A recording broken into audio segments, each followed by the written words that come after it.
Hi, it's Melissa Catherine, well-known nutritionist, fitness expert, and hypnotherapist, helping women to be free from dieting, to lose weight effortlessly, love their bodies, make peace with food, to thrive in life in a body that they love.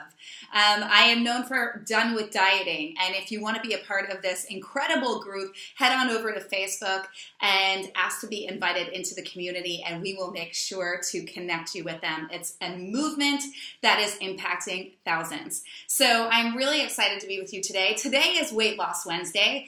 Every Wednesday, I will be answering one of your questions. We get questions submitted all the time through social media and via email. So we decided to actually create a special day to just answer your questions because you are who matters most. And I'm here to support you on your journey to lose the weight and to be done with dieting for good. It's time that you shined in a body that you love, and summer is around the corner. So today I have an incredible question for you, and I'm going to answer it, and I know that it will impact and help all of you. If you do have a question, please submit it below. We have instructions for you to do that, and I'd love to always hear from you, and if you found today's question to be helpful. All right, so today's question comes from Jane, and she says, thank you for the email that you sent today. I've struggled with weight loss most of my adult life, and I've been doing well for the past few months, losing 15 pounds and really focusing on the questions above. Am I hungry? Am I full? Why am I eating? Right? Why am I eating what I'm eating? It's helped a lot. I went from 174 pounds to 160 pounds. First off, well done. And she did that just by using those questions that I give you. Am I really hungry right now? Is food going to solve the problem? What's going on in my life right now? And what can I do instead? Those are the questions. So she said, the thing is, I've not weighed less than 160 in roughly 20 years. I'm 48. My heaviest was 187. I lost weight, got to 164, was doing really well, and had a life-changing event take place. Nothing bad, just a new city, a new job, but the weight started to creep back on. Now I'm at 160, and I really want to get to the 150s, but I feel like I'm self-sabotaging. And I am the queen of helping women to be free from self-sabotage, and that is what my book is all about. Like somehow my brain does not want to weigh less than 160. It's really weird. At any rate, I just wanted to express how this article that you wrote put things into perspective for me. I will continue to work towards my goal of 140 and put more focus on what I'm eating and why. I feel like I'm rambling, ha ha ha. No, you're not, and you're talking to somebody that talks in circles, and I say it's because we've got brilliant minds. So I'm glad we're talking. Here's the thing, and my response to her, and I wanted to share this with all of you because it's super relevant. How many of you have lost weight and then had something occur in your life that's thrown you off in some way, and all of a sudden, before you know it, the weight's back on? So what I say to that is, one, you want to look at what were you doing to lose the weight? Was what you were doing sustainable? My mantra is it needs to be attainable, to be sustainable, to be maintainable. Meaning that if you're working out in a way that you know 3 weeks from now, 3 months from now, 3 years from now, you will never want to do, then it's not going to be sustainable.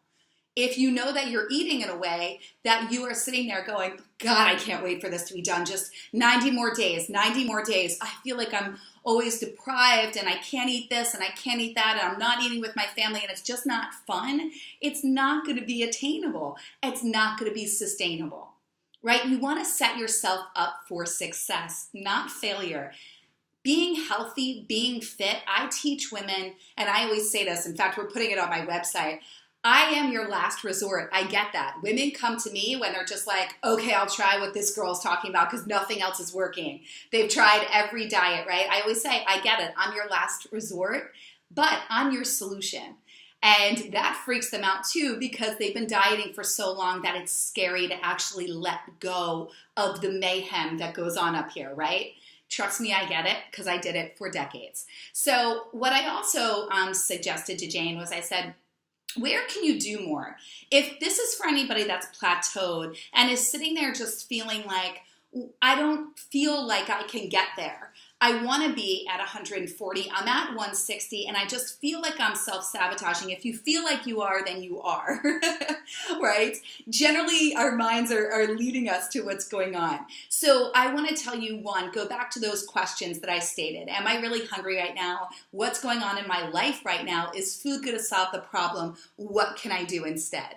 And then what you want to do is really look at, what am I really doing? Am I doing everything? Am I really paying attention? Oftentimes when we've been on a diet for most of our lives, we don't recognize that we actually aren't taking all of the consistent actions needed to get the results that we want, but in our minds we feel like we are, and we're quite exhausted from it. So really look at, what is the mind action versus your actual actions? In an entire 7 days, how many of those are you truly in aligned action with the goals that you have set for yourself? 2 or 3, were the actions leading up to the weight loss sustainable and attainable? Or were you depriving and doing things and workouts that you don't enjoy, that you wouldn't want to do? Remember, rule of thumb, 3 weeks from now, 3 months from now, 3 years from now. If it doesn't fall into those categories, then it's a problem. You want to be able to sustain it. You are making changes that are going to last you for life, and you want to be enjoyable. When they're enjoyable, that's when you easily stack on top of them. And all of a sudden you're like, oh, I went from a 20-minute walk to a 30-minute jog that then took me to a 45-minute run. And it all felt good because you were building upon it and you were choosing it. No one was telling you that you had to, right? The perfectionists and the rebels, right? We never want to be told what to do. We want to choose it. So we like a plan until we rebel against it, hence the self-sabotage. So then what I would suggest is, if you've plateaued, you want to look at, am I really doing everything? Meaning, is your self-care up to par? Are you moving as often as you could? When you do your workouts, are you pushing yourself? Are you out of your comfort zone, or are you just doing enough to get by? In terms of food, are you really following an 80-20 rule? I live by 80-20. I eat in alignment with what feels great and juicy for my body. And then there's those days where I'm like, yeah, ice cream, pizza, what have you. But I also know those foods consistently just don't feel good. So why would I want to do that to myself? I love myself too much. So start writing these things down. Get a journal. This isn't about tracking your calories. It's about being educated and connected to you and understanding what works for your body and what doesn't. What are you doing that's really helping, and what's hurting you? That's going to help you connect the dots, so then you can start to get the results that you want. And the very last piece, you know I'm huge on mindset, is emotionally. This isn't ever just about habits and awareness, right? That's not just the only areas that we want to shift, but for permanent change, you have to do the deep inward dive. The inward dive that everybody's like, ooh, I don't want to go there. Go there. Just go there.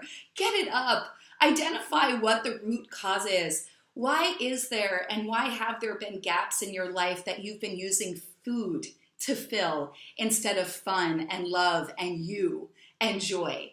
Identify those. When you do that, that is your key to lasting weight loss. I hope that you found this video helpful. I would love to hear from you in the comments below. Please submit your questions to the email address below, and you could have the opportunity to be the next Ask Melissa question and video for next Wednesday. I would love to hear from you. Celebrate National Women's Day. Have an amazing day today, and know that I'm here to support you in every way possible. Please make sure to go over to YouTube, like this video, leave comments below, and give any social media love you can, and find us at Done With Dieting in our Facebook group. Again, the link will be in the PS below. Much love to you.